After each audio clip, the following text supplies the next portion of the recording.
मैं फतेह सिंह राणा, कोषाध्यक्ष बिजली महादेव मंदिर कमेटी मथाना। तो हमने एक एनजीटी में जो एक याचिका दायर की है, ये 14 अक्टूबर को की है और 17 अक्टूबर को पहली हियरिंग थी इसकी। तो उसमें जो है एनजीटी जो है, इन्होंने हरे भरे पेड़ कटे, बिजली महादेव रोपवे के जो विरोध में हमने एनजीटी में याचिका दायर की थी, उसके बारे में हिमाचल सरकार ने जो है 17 अक्टूबर को हाथ खड़े किए। उन्होंने कहा कि हमने कोई अनुमति नहीं दी है इसकी कंपनी जाने। और उसके बाद अगली हियरिंग जो थी वो 30 अक्टूबर को थी।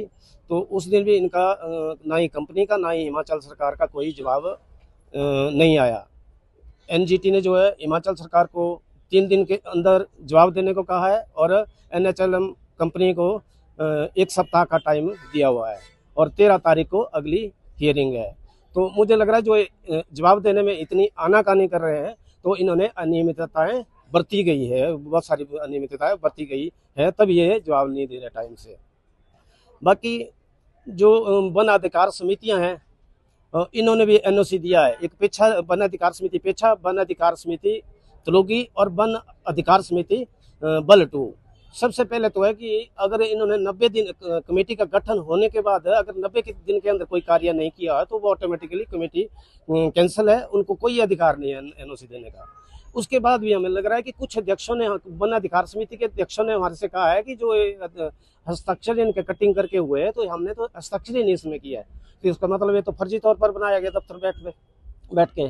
तो यही हाल तलोगी का रखला, यही हाल बल 2 का। हमने जो है सूचना के अधिकार के द्वारा जो है आवेदन किया हुआ है और उसमें क्या जवाब आता है उसके बाद हम अगली कार्रवाई करेंगे और एनजीटी भी संज्ञान लेगा। और उसके बाद हम चाहे अगर कोई कार्रवाई करनी हुई तो हमारी जो एक संघर्ष समिति है, चाहे मंदिर कमेटी है, हम भी किसी न्यायिक एजेंसी से जो है इनकी जांच कराएंगे कि किसने क्या, और इनके साइन भी अटेस्ट करवाए जाएंगे कि फर्जी तौर पर कैसे ये साइन हुए हैं।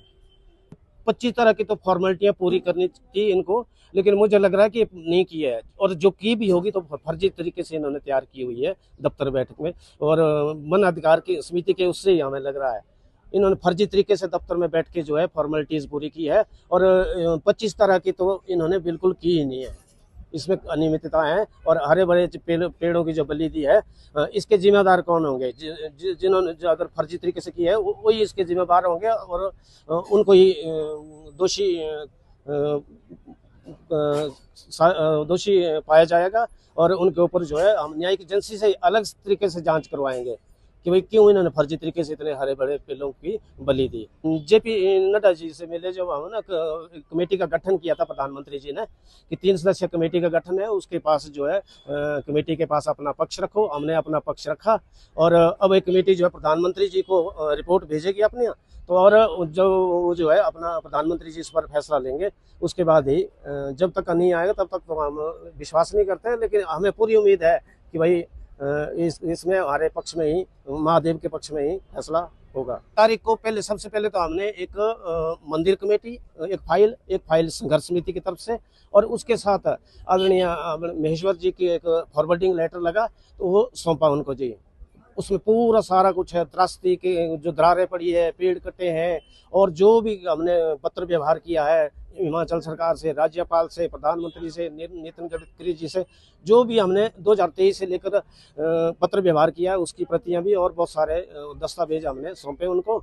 और उसके बाद हमने बताया कि भाई देवी देवताओं ने कहा है कि ये अभी तो एक लोटा ही फेरा है, बाकी अभी तो बहुत कुछ होगा, तबाही होगी, वो भी बताया। और जो बिजली महादेव में त्रासदी, छेड़खानी से त्रासदी हुई हिमाचल प्रदेश के अंदर 3 बारी, उसका जिक्र भी किया।